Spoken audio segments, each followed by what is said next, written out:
Hey everybody, Jazzmyn Banks back again with some food for thought when it comes to the Colorado shooting that occurred the opening night of The Dark Knight Rises. My sons and I, in fact, had attended the New York screening not long after the incident had occurred.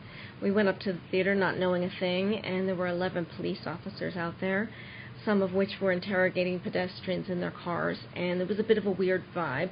Next day we found out what happened, and been watching the news on and off, and it's been interesting to see the commentary on the shooter and why this happened, where the blame game is happening. Oh, well, it's the movie, because, he was inspired by the movie. He said he was the Joker. He painted his hair red and yellow. Oh, well, it's because he can buy weapons so easily, especially his assault rifles. Oh, well, it's because he's evil. He's not crazy. He doesn't deserve the insanity plea because he's not insane. He's faking it. He's just evil. And it goes on and on and on. Now, this is just my opinion, but in our society, we love labels. We want to label everything. What we don't like to label is people with mental illness when they are related to us. They somehow are in our inner circle. We then like to use the label of denial. And that's where part of the problem occurs, because is this guy evil? No, don't yell at me yet. Hear me out. He's not evil. What he did is evil. He's someone suffering from mental illness that did something evil. Should he suffer the consequences of his actions? Well, of course. It's just like if you got completely drunk, got in a car, and killed someone. Yeah, even though you don't remember it, and you weren't in your right mind at the time, doesn't mean you shouldn't go to jail and suffer the consequences of murdering somebody, because that is what you did. So the same goes for him. Now, should he be treated while he's in jail? Well, yes, because he has valuable information that we can gain so we can help other people and maybe prevent something like this happening. See the signs, get insight from him if that is possible. He is someone that this is his way that he can give back to society now, is for us to study who is he, what makes him tick, how did it lead to this place? Did anyone at any time recognize that something was wrong with him? Did he recognize it? And that brings me to a very important point about mental illness. The person who has this issue, for the most part, almost never recognizes that they have mental illness, because you're not rational. Why would you be able to know that you're not okay? Again, just like if you were drunk. How many drunk people do you know that goes, no, I'm fine, I can drive, I'm totally fine. And you know they're not. You can see that they're not. And that's where, unlike physical illnesses, mental illness sort of relies on a support system, the people around you to say, something's not right. And especially if it's your child. And that's where a lot of problems occur, because parents don't want to admit that this could be their child. Their child might have something wrong like that. And so they'd rather ignore it and do nothing about it. It's like if your kid had cancer, would you wait till they were in hospice stages and they go, we always knew something was wrong. Just something was never right. And look at where it led. Look at what's happening now. No, you wouldn't do that. You would do something about the cancer so that you don't get to that place. Early detection is most times prevention. Well, why doesn't it work that way in mental illness? Because it can lead down a tragic road just the same as cancer can, or any other very serious physical illness. So, that being said, we have to learn that labels are okay. Let's embrace labels so we know what's wrong, so we can do something about it. There was this 2020 report a while back, and it was interesting how they approached the subject of this teenager who was a sociopath, and sort of had the title of serial killer, even though he killed just one person, but that's what would have happened.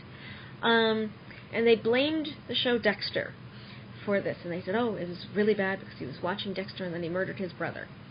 No, when you listen to the interview with the kid, and I watched quite a few interviews with this kid, what happened was, yes, he was a fan of the show Dexter.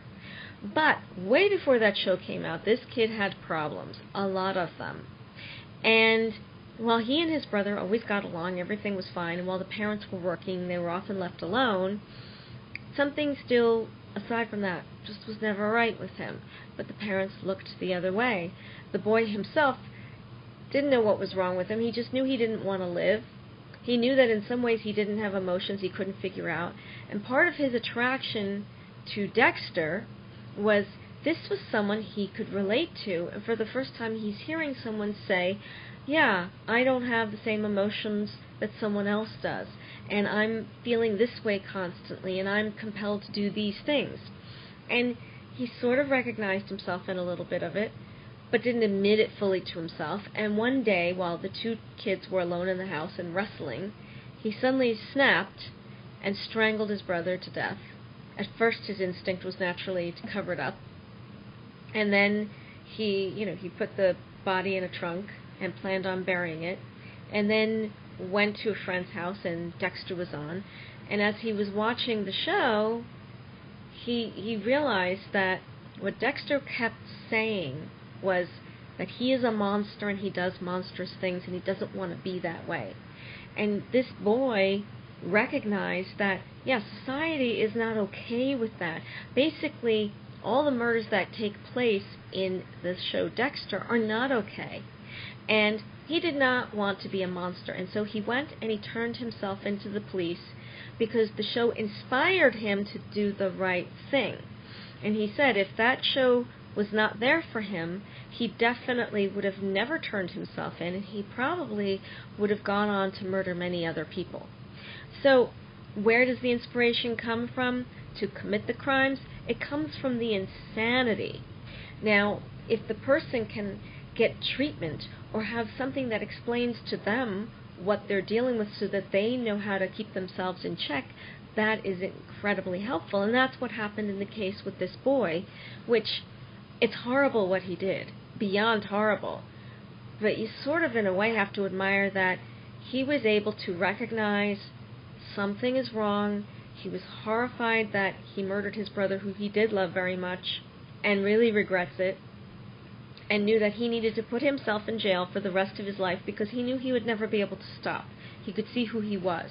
And when they studied him, yes, he is a sociopath. Yes, he is a serial killer. There is no cure for it.